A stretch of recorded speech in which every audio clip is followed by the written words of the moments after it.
Hi everyone, I'm Jeff Lawton, International Master. Today I'm going to look at the game from yesterday's Fischer Random World Championship in America. It's the semi-final between Caruana and Carlsen. Score at the time, as we head into Game 6, was Carlsen carrying a 3-point lead from day one's slower games, where they had 45 minutes. And the 4 games yesterday, scheduled for yesterday, were 15-minute games, much quicker. So this was the starting position. We've got the bishops in the corner, which is different to what they'd had yesterday. They had some position at one point with knights in the corner, which was really weird. So Caruana playing white opened. Sorry, there didn't play that. Played g3. Carlsen replied with d5 in the centre. b3, b6, queen h3. Already a really weird looking move. And Carlsen's reply was also even stranger, really, in appearance. G5 after bishop h8, rook h8. Carlsen said after the game that he was after this sort of rook h8 and h5, he was already better.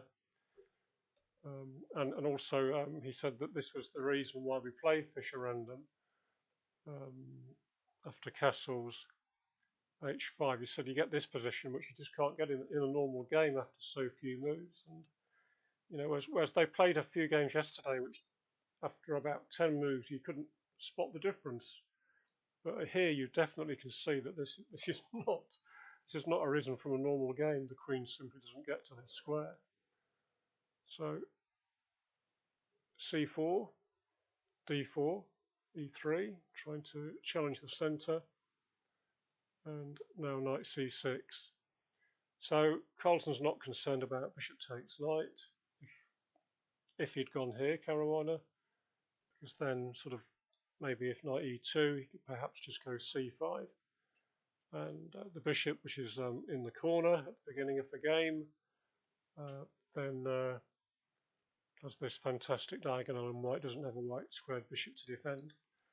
Not really a good idea for white to try that. So Caruana played knight e2. Carlsen played d3. Knight c3. Developed with knight e7. And after the game, Carlsen said he was, you know, even after h5 and g5, he said he was already stood better. And the player, I think they also asked somebody else, can't recall who, why blacks seem to be doing well in this form of chess at the moment. And Magnus Carlsen offered the interesting answer that you know, as white, we don't really know what the correct moves are yet, and so it's almost like black's on. It's a bit of a leveler because black is getting to see white's moves first, or as he put it, you know, he sort of gets more information, and then black can react according to what white does, which seemed a really interesting reply. Knight e4, queen h6, preventing, because knight, this actually threatens mate in 1. So queen h6,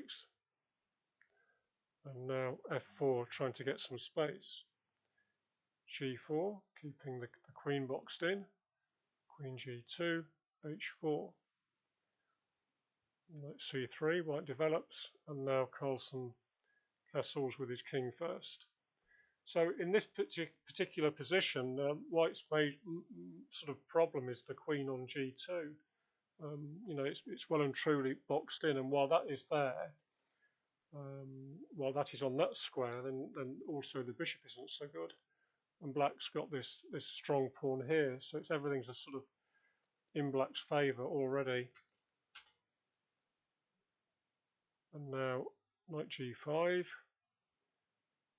bf8, and now, you know, b4, because if white just sits there, black's going to go f5 and e5 pretty much like Carlsen did in the game. So Carlsen saw no reason not to take that.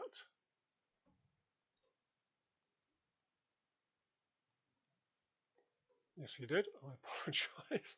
He played h takes g3 first, and then hg3, and now knight takes b4, rook b1, knight bc6, and king f2. So white's having to play these really awkward looking moves simply to try and untangle and do something, but it's a very difficult position already.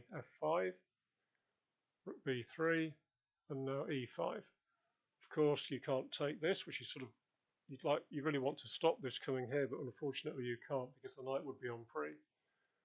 So knight d5 was played, trying to drum up some play down here. e4, and now if you sort of allow black just to take and go, something like this. No, I mean, even if you went here, it doesn't really help because rook f6 comes and then this drops off. And it's just very much in black's favour. It's quite interesting that this bishop on a8 it just sits there. But it seems to be maybe only Magnus gets away with this. I don't know, but I think most of us would have thought we ought to be developing this piece. But it just seems to be fulfilling a great purpose. But as mentioned before, this is the real problem for white. It's these two pieces and the lack of space, and by now the massive pawn centre. So it's just all gone wrong for Fabi. So he played the only move he could really try, which is just to break up the pawn centre this way. Queen takes e4, queen h2, bishop g2, knight f5, and now g3 is falling with check, queen e6 check, and now king d8. Not king this way because queen takes knight and the pin prevents you taking the queen. But king d8 is perfectly good. Although I think most of us would actually be really worried about playing this with black. I mean, this rook is targeting the king, but Magnus had this all worked out. Queen g3 check, king g1, and maybe here, unless you sort of watch the game, you might think that all that's going to happen is this with a sort of perpetual check, because black's king after all looks really open. There's a queen, knight, and rook nearby, but Magnus had seen that he could play this beautiful move, knight cd4, just sacrificing itself to block the attack. And after rook d4, queen h2, king f2, and it looks as if he could play this, which he can't, because it would run into checkmate. But Carlsen obviously had foreseen that he goes here first, and now the queen covers. Importantly, it covers e7. So king g1, knight takes d4, e takes d4. And now, okay, at last the bishop comes into the game. But of course, this is all over now. Back to the exchange up, and the king is still wide open. So queen e5, rook h7, f5, g3, rook e1, doubling rooks. Now rook e4, queen h2 check, king f1, rook takes f5 check, rook f4, and now rather than taking the queen, this move which Magnus played is more decisive, and in this position Fabiano Caruana resigned the game. If he plays knight f2, then we can simply just take this, and so the followed by the knight falling, and not long after that the king will fall as well. So a really nice game by Magnus, and a difficult game for Fabi because he sort of, again, it just seemed that black got a very good position in Fischerandom when he played g5 and h5, and really Carlsen just basically made his queen very passive, and then took control of the centre. Didn't even have to rush castling, and just got a fantastic initiative on the king's side and in the centre. And really, there was very little that Caruana could have done. So, if we look at the standings after that game, this was game 6. Carlsen is now was now 5 points in the lead, and in the following game, I think I've got it right. I think he lost the next game. So Caruana closed within 3, but then Magnus won a very interesting game in game number 9, which in game number 8, which was the last game of the day, and he got to 12.5, and that was the end of the match. They didn't need to play any of the blitz portion.